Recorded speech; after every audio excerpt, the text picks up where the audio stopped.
Hello from all over the world. God bless you. How are you doing? Excellent, excellent.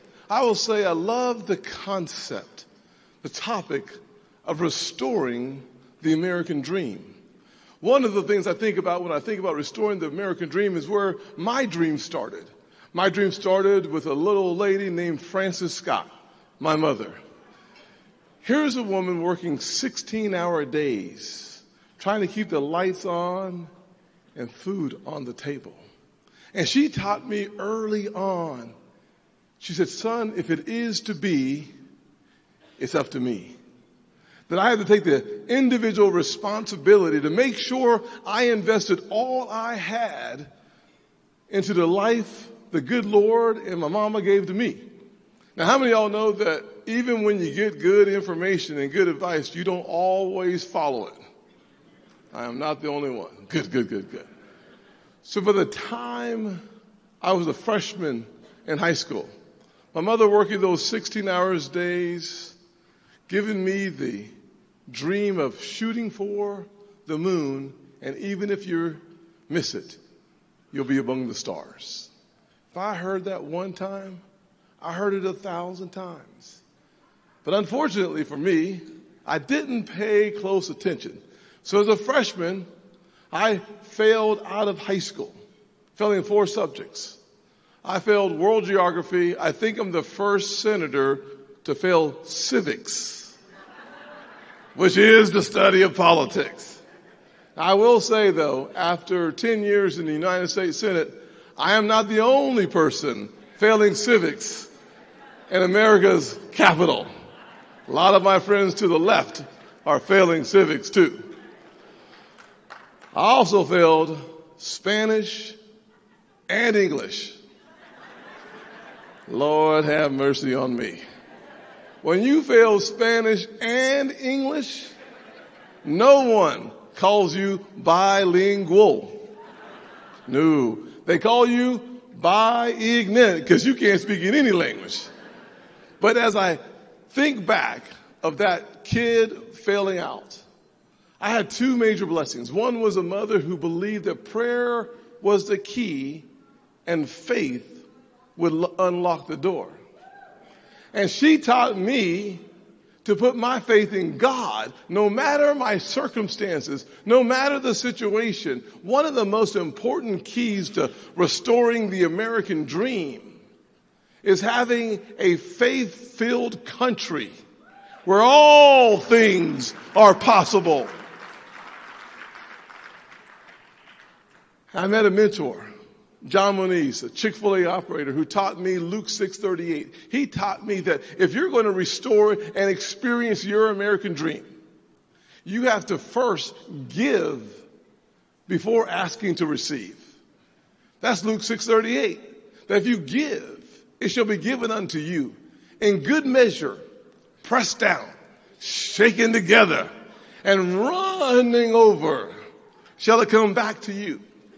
Those 2 pillars in my life helped me to understand that all things were still possible even for a kid who had lost his way. I'll tell you this, though. As that child who went to 4 different elementary schools by the 4th grade, quality education is a necessity for experiencing the American dream. And if we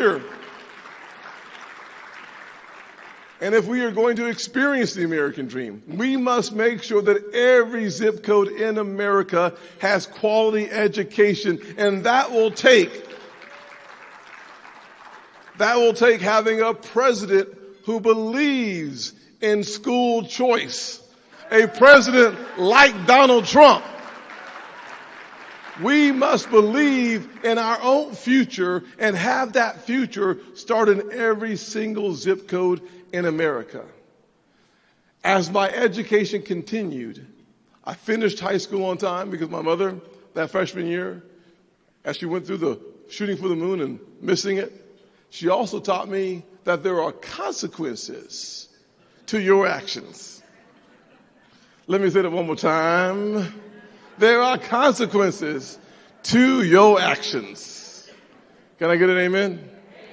I only have 4 minutes. I'm going to make this quick. How many of y'all think that the consequences for me were timeout? How many of y'all think that consequences for me was a stern conversation? How many of y'all know the consequences for me was going out to the tree and picking your own switch and having a conversation about consequences? That was my mama. I'm not sure about your mama, but it sounds like you grew up with her too.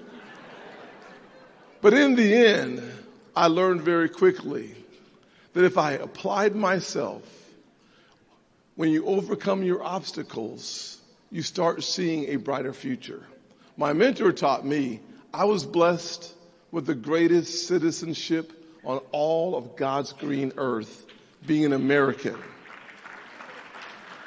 And as an American, all things are possible if you work hard. And John Moniz taught me that having a job is a good thing, but creating jobs is even better. John taught me that if you have a good income, you will have a pretty good lifestyle. But if you create a profit, you can change your community. Restoring the American dream means having people in leadership who appreciate the importance of allowing the American people to have their money back, which is tax cuts. And as a senator who helped write the TCJA, the Tax Cuts and Jobs Act, the one thing I had an opportunity to do was to think back and remember that those folks living in poverty like I grew up, they need all the cash they can keep. And cutting taxes by 70% for a single mother is one of the ways that we as conservatives can restore hope, create opportunities, and bring the American dream back to the poorest communities in this country. And by doing so, we usher in free markets and capitalism. That is a beautiful thing. I'll wrap it up with this. I've been on the trail for the last several weeks. Tomorrow is a really important election here in South Carolina. It is time for us to move to the general election, which means tomorrow I'm asking all my friends and supporters to vote for Donald Trump.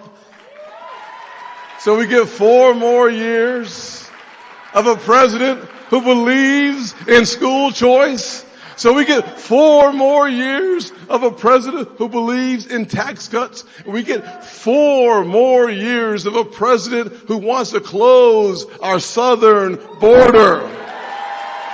We get 4 more years of saving American lives from the disaster of fentanyl coming across our southern borders. But we also get the privilege of firing Joe Biden and eliminating Bidenomics. We also get the privilege here in South Carolina tomorrow of making the decision to send the message to America that restoring the American dream starts with South Carolina's Republican primary, where we decide Donald J. Trump is our next president and our nominee. God bless the United States of America.